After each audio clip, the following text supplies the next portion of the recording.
Well, thank you for having me here this evening. It's always a special pleasure to come to Berkeley, if for no other reason, the weather. And it's also the last evening of my tour together with Lowkey and Jody. They're returning to the UK early tomorrow morning. I'll be speaking in a few more places, and it's been a real special pleasure being with them, mostly because they represent, in my eyes, apart from being very decent young men, they represent, in my eyes, the prospect that we now have a real chance, a real opportunity to reach out to public opinion, to reach out deep into the mainstream, and to mobilize that public opinion, or as Jody likes to put it, to harness that public opinion, turn it into a political force, and finally to put an end to the conflict. Now, one of the reasons new opportunities have opened up for reaching into the broad public, one of the reasons is what happened in Gaza in 2008, 2009. To some extent, it's a kind of peculiarity. Why are we talking even about Gaza a year and a half later?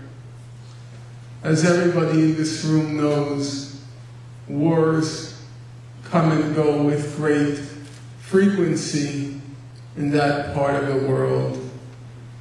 Death and destruction occur with great regularity in that part of the world. And so why, nearly a year and a half later, are people still talking about Gaza? It's a kind of curiosity.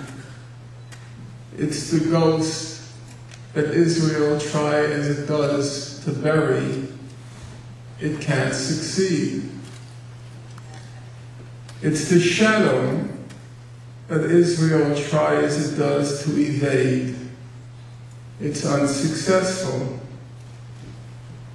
So one of the questions we might want to ponder this evening is, why won't Gaza go away?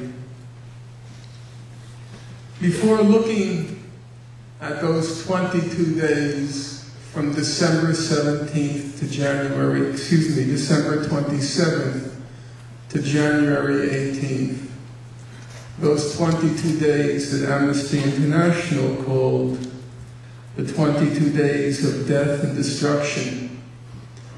Before looking at those days, I want to briefly recall what led up to the Israeli assault. It's always arbitrary where you begin a story. I'll start in January 2006, when there were elections held in the occupied Palestinian territories.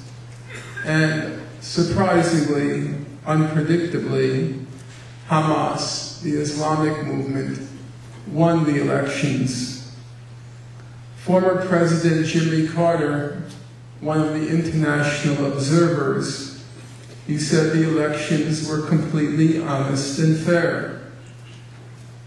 Israel and the United States reacted to those completely honest and fair elections by imposing an economic blockade on Gaza. In June 2007, the United States, Israel, and some elements among the Palestinian Authority, they attempted a coup against the legally elected government. In the United States, that's called democracy promotion. Hamas wasn't too keen on this latest American exercise in democracy promotion. It sent the Palestinian elements packing to the West Bank, and it took full control over Gaza. Israel and the United States reacted by escalating, tightening the blockade of Gaza. A blockade which Amnesty International now called a flagrant violation of international law. A blockade which the Goldstone mission, to which I'll return, the Goldstone mission later said that it was a possible crime against humanity. During these months, the former UN High Commissioner for Human Rights, Mary Robinson, she journeyed to Gaza, and she said, and now I'm quoting her, "Gaza's whole civilization has been destroyed." I'm not exaggerating. Its whole civilization has been destroyed. In June 2008, Hamas and Israel entered into a ceasefire brokered by Egypt, and each side had obligations to meet under the ceasefire. Hamas had to stop its rocket and mortar attacks on Israel, and Israel had to gradually lift the blockade of Gaza. The blockade which was a flagrant violation of international law. The blockade which was destroying a civilization. According to the Ministry of Foreign Affairs, the Israeli Ministry of Foreign Affairs, and now I'm quoting it, Hamas was careful to maintain the ceasefire. Hamas was careful to maintain the ceasefire. It is true that what Israel calls rogue terrorist organizations, not Hamas, but other organizations, it's true that some rogue terrorist organizations in Gaza did not honor the ceasefire. But Israel said, and Hamas enforced the ceasefire on the rogue terrorist organizations with a great deal, although not complete success. So Hamas was careful to maintain the ceasefire, but Israel reneged on its obligation to lift the blockade. The blockade, which was a flagrant violation of international law. What happened next? The record is very clear. There's no ambiguity or controversy in what happened next. All you have to do is open up Amnesty International's yearbook for 2008.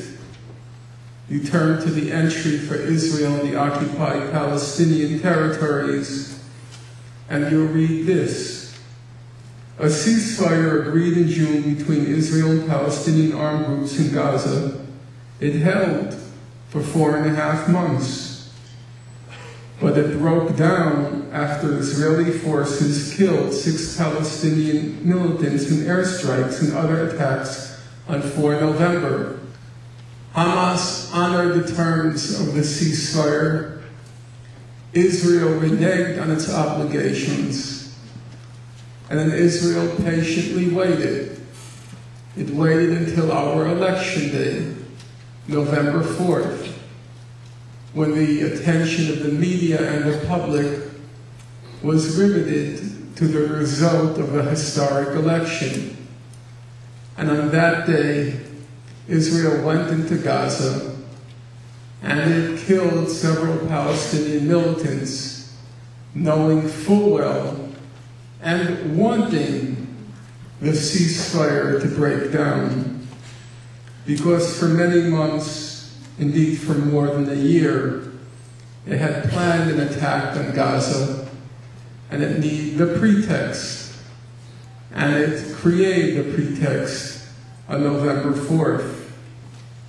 The ceasefire broke down, but you know these Islamic fundamentalists, these lunatics, irrational, crazy, unpredictable, whatever. Well, Hamas, it kept saying till the end of December, we want to renew the ceasefire. We want to renew the ceasefire. But Israel has to implement its obligation to end the blockade. Israel said no.